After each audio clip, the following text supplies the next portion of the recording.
Qui es-tu et que fais-tu au Rojava? Alors, je suis un Français de 28 ans et je suis au Rojava pour me battre contre l'État islamique et pour défendre le Rojava. Quelles sont tes convictions politiques? Alors, j'ai milité plusieurs années dans un parti d'extrême gauche, donc je suis marxiste et je suis révolutionnaire et c'est l'une des raisons pour lesquelles je suis ici. Quelle est la situation sur le front? Alors, tout dépend des endroits du front, puisque dernièrement, il y a eu une offensive qui a été lancée, le barrage de Tishrine a été pris et les troupes des YPG se dirigent vers la ville de Manbij, mais dans le secteur où je suis, c'est resté plutôt calme. Au moins le dernier mois, il y a eu quelques échanges de tirs sporadiques, mais c'est resté très calme. Quelles sont les conditions de vie au front? Bon, bah, comme on peut l'imaginer, au fond, évidemment, c'est assez spartiate, c'est-à-dire que là, on est dans un bâtiment qui a été vide, qui a été pris par les YPG il y a quelques temps, donc c'est relativement, c'est rudimentaire, quoi. Mais je veux dire, dans l'ensemble, il n'y a pas de gros problèmes, c'est-à-dire on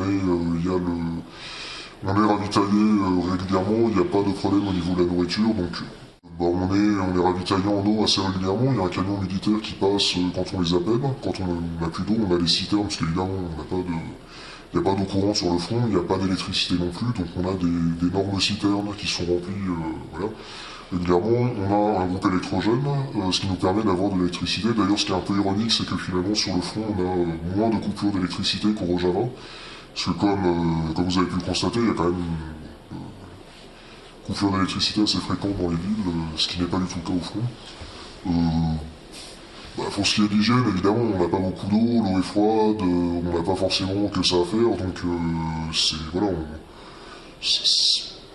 c'est pas idéal, mais en même temps, c'est pas terrible non plus. Je veux dire, c'est spartiate, mais c'est rien de terrible. Comment fonctionne une unité de YPG? Alors, j'imagine ce qui vous intéresse, c'est les différences de fonctionnement entre les YPG et une armée classique, une armée française par exemple. Dans les YPG, il n'y a pas de grade militaire. C'est-à-dire qu'on a des commandants. Il y a uniquement des commandants.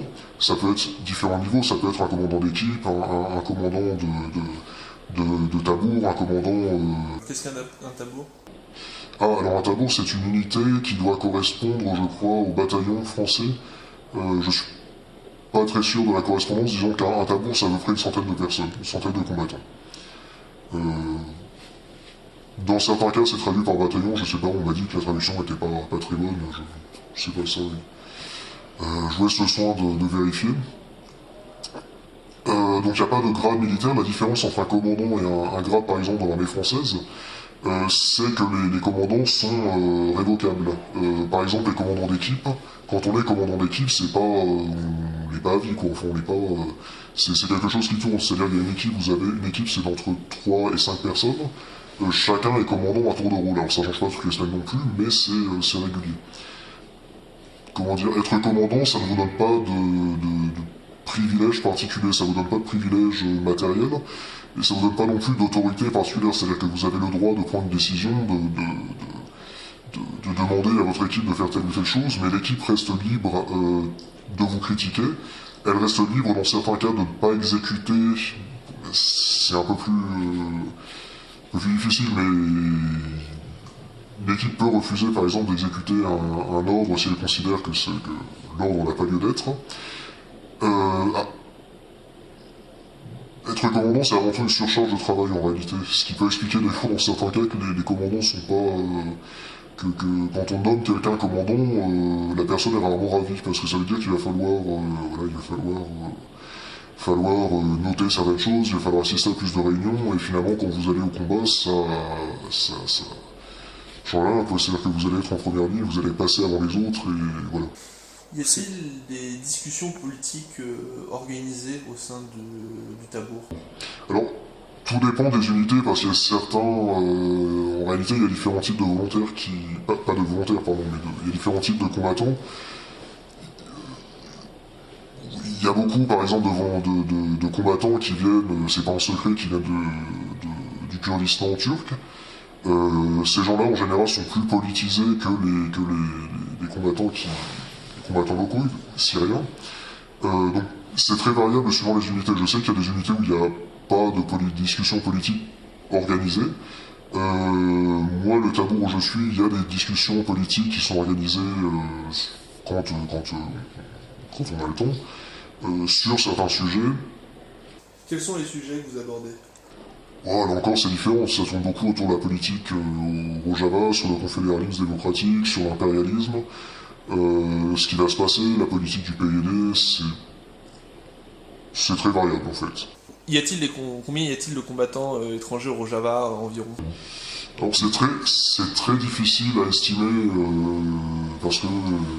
parce que je suis pas à la tête de l'armée, je suis pas à la tête des YPG, donc je peux pas vous donner de chiffres officiels. En revanche, c'est clair que ça a été très surestimé dans les médias occidentaux, parce que j'avais vu avant de partir, je crois, le chiffre qui revenait assez souvent, c'était 400 combattants étrangers, et dans certains cas, j'avais vu jusqu'à 1000, je crois qu'il y en avait 500 dans un groupe, 400 dans l'autre, etc. Après avoir parlé avec différents volontaires, on en était arrivé à la conclusion qu'il devait y en avoir, actuellement, il doit y en avoir à peu près une centaine. Ça tourne autour d'une centaine, mais certainement pas 400, il n'y a jamais eu 400 volontaires en même temps au Rojava. Peux-tu me dire quel type de personnes viennent combattre ici? Alors les motivations sont extrêmement diverses, comme on peut s'en douter.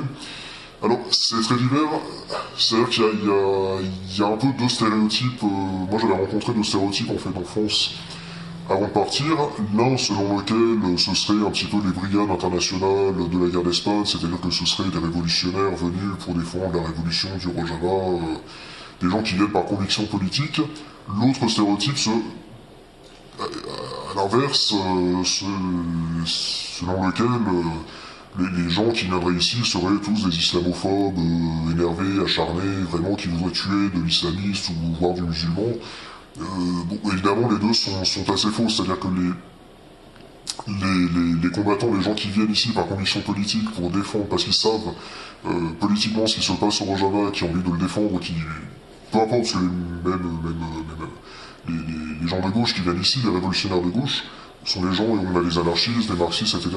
Mais disons que tous réunis, bon, ça fait pas grand monde. C'est une petite minorité au sein des volontaires internationaux. À l'inverse, les islamophobes vraiment acharnés, il y en a, mais ça reste une minorité.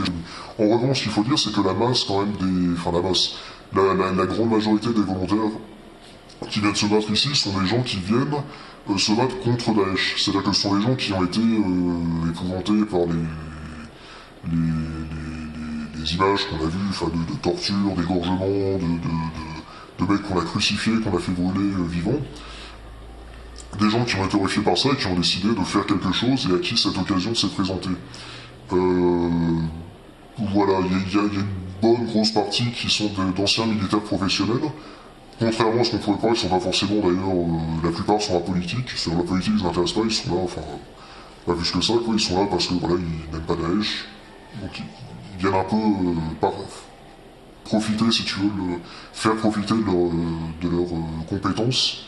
Voilà, Après, il y a encore une dernière catégorie sur laquelle je voudrais un peu m'arrêter, parce que c'est pas beaucoup de personnes, mais c'est un groupe dont on entend beaucoup parler, c'est ceux qu'on appelle les médiatiques. C'est-à-dire, c'est des gens, en général, il y en a un par pays. Et ça, ce sont des gens qui, généralement, viennent un peu se faire un peu tailler un peu une notoriété. C'est un groupe, d'ailleurs, qui est assez méprisé, peut-être pas méprisé, mais enfin, qui n'est pas très aimé du reste des volontaires qui, pour la plupart, font choix de l'anonymat et n'ont pas envie qu'on parle d'eux, tout simplement. Et qui vient parmi les gens de gauche radicale se battre ici? C'est-à-dire des anarchistes, des marxistes, quel type de... Alors, il y a différents types. Alors, la majorité des gens qui viennent de la gauche radicale qui se bat ici, la très très grande majorité, vient de Turquie. Donc je pourrais pas forcément en dire plus, parce que les gens qui viennent de Turquie,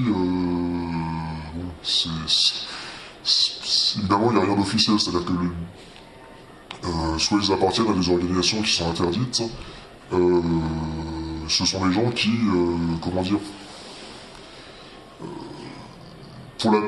Pour la plupart, ce sont des marxistes. Il y a quelques anarchistes, j'en ai rencontré quelques-uns. Voilà, mais bon, ça, c'est un groupe de personnes, si tu veux, qui prend beaucoup de risques en venant ici. Au-delà du risque qu'on a en étant sur le front, le risque de se faire tuer, d'être blessé, il y a aussi le risque pour eux, quand ils rentrent, de se faire arrêter, d'être interrogés, et si on apprend où ils étaient, puisque les YPG sont considérés comme une organisation terroriste en Turquie, ils risquent des peines de prison assez importantes. Après, il y a un petit groupe de révolutionnaires de gauche qui vient d'Europe, mais bon, c'est pas grand-chose, quoi. Je ne peux pas vous donner de chiffre exact, mais ça tient sur les doigts des deux mains. Grand maximum. Euh, quelle utilité ont les combattants étrangers ici? Ça dépend desquels. Ça dépend desquels, puisque les anciens militaires professionnels, si tu veux, ils apportent un savoir-faire qui est incontestable. Ils ont l'expérience du combat, après, ça se passe pas forcément toujours très bien, parce que vous savez, beaucoup de combattants qui se sont battus dans la guérilla du PKK, et donc qui n'ont pas du tout les mêmes techniques de combat. Et voilà, entre les anciens du PKK et les anciens militaires professionnels, ça se passe pas toujours très bien. Et c'est assez fréquent d'ailleurs que les anciens militaires professionnels, après quelques temps, se barrent et rejoignent les Peshmerga. Parce que les Peshmerga, si vous voulez, c'est plus calqué finalement sur le modèle d'une armée occidentale, et voilà, ils se sentent mieux là-bas. En revanche, pour ce qui est des volontaires internationaux qui n'ont pas d'expérience militaire, faut quand même être lucide sur notre rôle. C'est-à-dire qu'on on est tous sauf indispensables. L'utilité, c'est peut-être un peu brutal ce que je veux dire, mais on n'a pas vraiment d'utilité. Militairement parlant, je veux dire, vous avez des membres du PKK qui ont passé 15 ans dans les montagnes à se battre contre l'armée turque dans des conditions peu difficile à imaginer pour nous. Ils n'ont pas besoin que des étudiants qui sont habitués à militer sur leur fac, ou à distribuer des tracts, ou à organiser des manifs, ou même à, se battre contre les flics. Ils n'ont pas besoin de ça. Faut être lucide. Par contre, c'est vrai aussi qu'ils nous accueillent à bras ouverts, et que voilà. Il faut savoir en fait pourquoi on vient. Il faut pas se faire d'illusions sur notre rôle. Quelque chose qu'on entend très souvent, c'est moi je viens pour aider les gens qui prennent leur drapeau, qui disent je vais venir aider le Rojava, je vais me battre pour la liberté, qui ont des idées comme ça, des idées très éthérées, très abstraites, et finalement quand ils arrivent sur place, bon, ils se retrouvent au milieu du désert avec 10 personnes dans un petit camp à faire des heures de garde le jour et la nuit, il se passe rien, faut faire la vaisselle à l'eau froide, etc. Enfin, je veux dire, le décalage, si tu veux, est tellement est un peu brutal, et du coup, il y en a pas mal qui supportent pas et qui rentrent assez rapidement. Comment sont perçus les gens LGBT ici? Ah, alors ça, c'est un truc intéressant, parce que c'est une discussion justement qu'on a eue plusieurs fois. Et la première fois, on avait eu la question avait été soulevée lors de notre formation, lors de notre entraînement, et la formatrice avait réfléchi, elle avait dit, la formatrice, disons, qui était censée nous donner un peu la position officielle du parti, etc. Mais elle a posé la question, elle nous a dit, comme ça, je sais pas, j'ai pas vraiment réfléchi à la question, etc. Mais comme ça, spontanément, j'ai envie de vous dire que moi, je vois pas, j'ai pas d'objection à ça, parce que, à la limite, chacun est libre, et ce qui se passe dans la chambre à coucher, ça ne regarde que les personnes qui y sont. Deuxième fois, c'est une discussion qu'on a eue avec des marxistes, des révolutionnaires marxistes turcs, donc qui eux, évidemment, position très progressiste sur la question, qui avait fait une remarque d'ailleurs à une personne qui avait eu des propos un peu limites sur la question. Par contre, j'ai jamais eu l'occasion d'en parler avec des gens qui ne sont pas engagés politiquement. J'ai jamais eu l'occasion d'en parler avec des gens dans la rue ici au Rojava. Donc j'ai pas de réponse là-dessus. Je sais pas comment les gens perçoivent cette question. Mais je pense qu'il n'y a pas de... parce que la société kurde au Rojava reste quand même relativement conservatrice. Faut pas se faire beaucoup d'illusions. C'est très certainement beaucoup moins conservateur que dans d'autres parties d'autres régions de la Syrie. Et c'est certainement pas la région la plus conservatrice du Moyen-Orient, mais ça reste quand même... Voilà, ça reste sur le plan des meurtres relativement conservateur.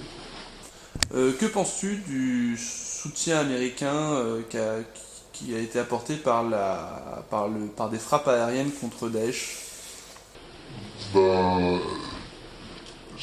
moi, j'interpréterais pas ça comme un soutien politique.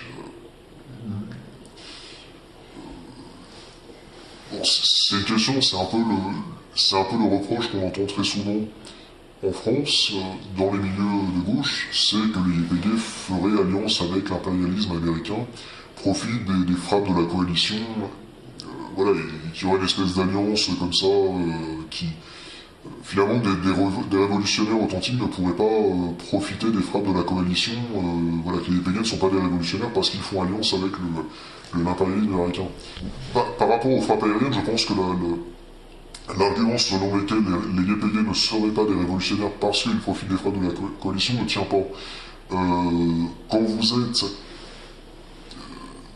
êtes YPG, quand vous êtes au Kurdistan, que vous êtes dans une situation que vous luttez pour l'existence, que vous êtes dans une situation très précaire, puis que vous avez des gros tarés, quoi, enfin l'État islamique, tu vois, qui est prêt à prendre possession de ton territoire, bah oui, je veux dire, oui, les impérialistes décident de bombarder Daesh, je veux dire, tu vas pas. Qu'est-ce qu'on attend d'eux en réalité? Qu'est-ce que les gauchistes de café à Paris attendent d'eux? Qu'est-ce qu'ils auraient dû faire? Ils auraient dû dire non. Ils auraient dû, mais même si les pays avaient dit non, déjà ça aurait été con de leur part, parce que ça aurait voulu dire que peut-être que le Kurdistan, peut-être que le Rojava n'existerait plus aujourd'hui. Premièrement, deuxièmement, c'est oublier aussi que voilà, ça ne dépendait pas d'eux. Il ne dépend pas des pays qu'il y ait des frappes aériennes sur la Syrie. Et l'argument me paraît un petit peu con parce que ce qui fait que les YPG sont révolutionnaires ou non, c'est la politique qu'ils mènent au Rojava. Il faut voir ce qui se passe sur place, il faut venir, il faut étudier comment ça se passe dans les entreprises, comment ça se passe dans les coopératives agricoles, comment ça se passe dans l'armée, quelle est la politique du PYD sur le terrain, pas uniquement la politique internationale. Il faut faire ce boulot-là et c'est un boulot monstre. C'est-à-dire que clairement, quand on est révolutionnaire, il faut venir sur place, il faut étudier. Par ailleurs, on peut pas, aujourd'hui en l'état, il faut être conscient qu'on peut pas faire une analyse du Rojava en étant à Paris. Parce que tout simplement, on n'a pas suffisamment d'informations. Même ici, hier, par exemple, on a discuté avec des gens des gens qui travaillent dans le civil, qui étudient un petit peu la situation sur place, qui s'intéressent aux mêmes problèmes que nous. Genre, les gens sont ici depuis des mois, ils arpentent, enfin, ils voyagent dans le Rojava, ils visitent des coopératives, etc. Même eux sont incapables de nous donner vraiment des informations exactes et complètes sur la situation. Donc ça me paraît un peu bête aujourd'hui de se trancher comme ça. Tu vas prendre juste tu vas prendre un détail et tu vas balayer d'un revers de main ce qui se passe ici. Bon, ça me paraît un peu con. Pour ce qui est des frappes aériennes, moi personnellement, ça me rappelle beaucoup, pour prendre une référence que les gauchistes connaissent bien en France, ça me rappelle beaucoup l'histoire du wagon plombé. Finalement, tu avais pas mal de gens quand Lénine était rentré en Russie en 1917 par un train qui avait laissé passer l'état-major allemand pour aller en Russie. Tous les ennemis de Lénine avaient dit c'est bien la preuve que c'est un agent allemand, c'est bien la preuve que Lénine ne peut pas être révolutionnaire, parce qu'un révolutionnaire ne peut pas faire une alliance circonstancielle, conjoncturelle avec l'état-major allemand, mais ce qui est complètement con, parce qu'au final, Lénine a profité. L'état-major allemand, à un moment donné, avait besoin qu'un révolutionnaire aille en Russie pour foutre un petit peu le bordel, parce que militairement, ça les arrangeait. Lénine, ça l'arrangeait de retourner en Russie pour pouvoir faire la révolution, parce que, oui, voilà, ça l'arrangeait. Aujourd'hui, je pense que la situation est un peu similaire, c'est-à-dire, aujourd'hui, oui, les Kurdes profitent des frappes aériennes, ils auraient tort de s'en priver. Mais la vraie question, c'est comment le PYD, les YPG vont envisager plus tard, comment ils envisagent cette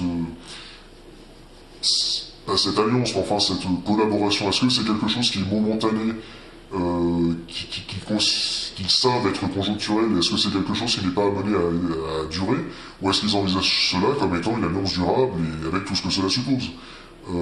C'est-à-dire, est-ce qu'après, est-ce que quand Daesh aurait été défait, est-ce que les YPG vont monnayer les frappes de la coalition en ouvrant par exemple le Rojava aux capitaux américains, européens? Est-ce qu'ils vont ouvrir leur pays aux prédateurs capitalistes? En quoi cela te concerne, toi, personnellement, d'être ici? Ça me concerne dans la mesure où Daesh c'est pas un problème local. C'est pas un problème syrien.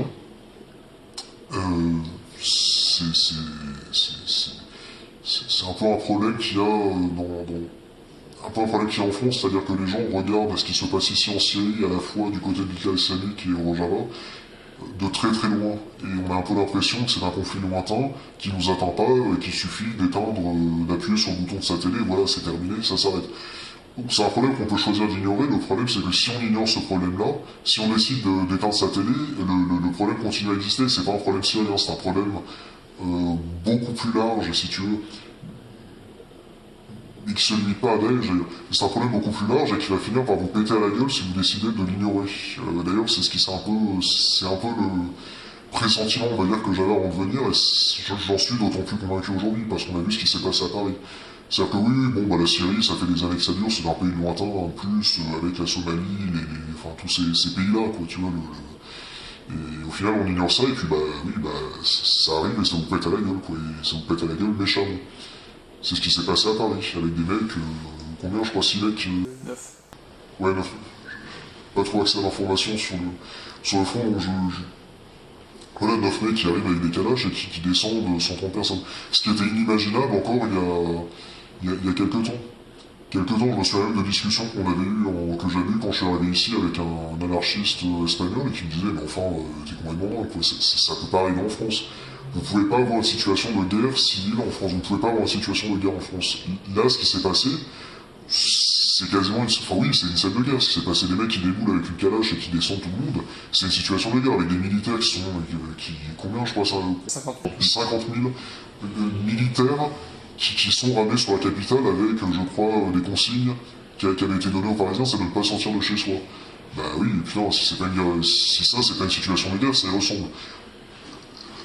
Enfin, il y a un moment où vous avez des mecs, on a des mecs, des Français, qui partent se battre en Syrie et qui reviennent en France. C'est-à-dire des gens qui ont l'expérience du combat, qui savent manier les armes.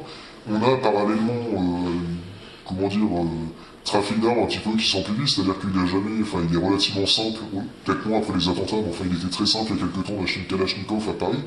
Je veux dire, quand tu as ces deux facteurs, il n'y a pas besoin d'être devant pour comprendre qu'on va vers une multiplication des armes disponibles d'un côté, des mecs qui savent s'en servir de l'autre, des mecs fanatiques en plus. Pas besoin d'être devant pour comprendre on va vers une multiplication des attentats et qu'il va falloir il faut pas s'y habituer, mais enfin, il faut s'attendre à ce que ça recommence, ça va recommencer.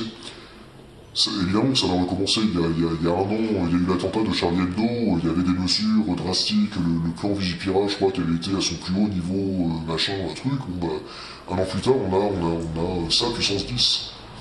Et c'est des choses qui vont recommencer, parce que 6 mecs avec une calache, oui, il y a des calaches qui circulent aujourd'hui en France, et il y a des mecs qui demandent que ça, qui ne demandent qu'à s'en servir. Donc il faut, si tu veux, il faut pas s'habituer à cette situation-là, mais il faut s'y attendre, il faut s'y préparer. Parce que c'est ce vers quoi le système va nous mener, je pense. Je pense qu'aujourd'hui nous avons une guerre civile en Syrie, je pense que demain nous aurons une guerre civile en France. C'est évidemment pas ce que je souhaite, parce que j'aime pas, ça me fait pas plaisir si tu veux, mais il y a un moment où il faut être lucide, on va vers une multiplication des attentats avec les réactions en chaîne que ça va susciter, on l'a bien vu. Parce que qu'est-ce que tu veux derrière les attentats? T'as une réaction autoritaire, t'as une espèce de sursaut un peu nationaliste derrière. Derrière les attentats, t'as un Front National à 28%. T'as des gens que je connais, des trucs délirants, quoi. Des gens qui mettent des drapeaux français partout, sur leur profil Facebook, etc. C'est juste complètement délirant. Donc je pense que c'est pas forcément la bonne réaction, c'est pas la meilleure réaction qu'on puisse avoir.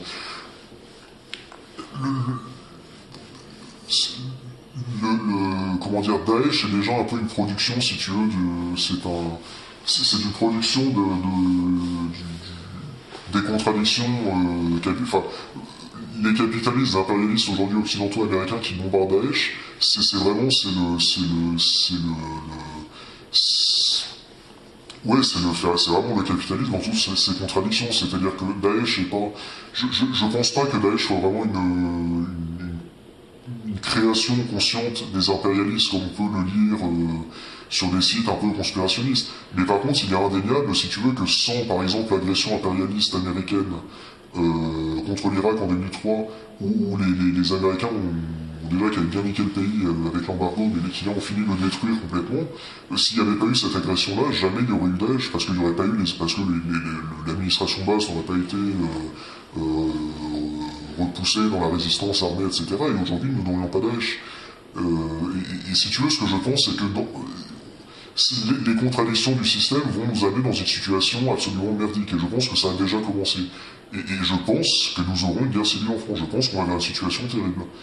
Et ce qui me fait chier quand je vois ça, c'est que les révolutionnaires de gauche ne sont pas préparés à cette situation-là et ne s'y préparent pas. C'est-à-dire concrètement, qui va tirer son épingle du jeu cette situation-là. Les révolutionnaires de gauche aujourd'hui, bon, je veux dire quelles sont leurs méthodes, qu'est-ce qu'ils font concrètement. Je sais pas, t'as l'Utouria qui fait des bulletins d'entreprise toutes les semaines. Il y a le LPA qui fait des réunions publiques sur je sais même pas sur quoi d'ailleurs, enfin il y a Besançon qui continue à chanter, là, qui va encore l'entendre, t'as Mélenchon qui se tâte, est-ce qu'on fait une alliance avec le PS, etc. Je veux dire, c'est pas du tout à la hauteur, si tu veux, de la situation. Et c'est... Ouais, les révolutionnaires ne s'y préparent pas. Et contre qui devront combattre les révolutionnaires? Ben ça j'en sais rien, parce que si tu veux, moi je suis pas, je te disais, je suis pas devant, c'est-à-dire que là je vois qu'il y a une situation, je pensais déjà qu'il y a des situations dégénérées avant mon départ. Très honnêtement, je pensais pas qu'elle dégénérait aussi vite, je pensais pas que 2 mois plus tard, tu aurais des attentats à Paris et aussi meurtriers.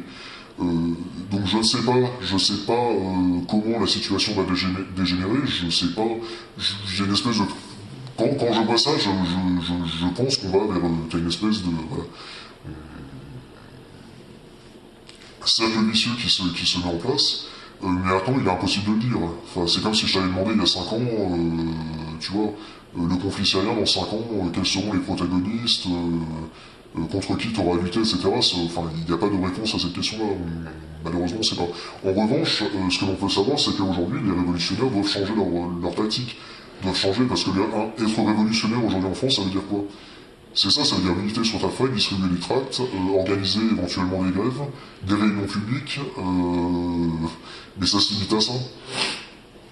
Et concrètement, demain, quand vous aurez si vous avez un mec avec Kalachnikov en face de vous dans Paris, qu'est-ce que vous ferez? Vous lui tendrez votre bulletin d'entreprise?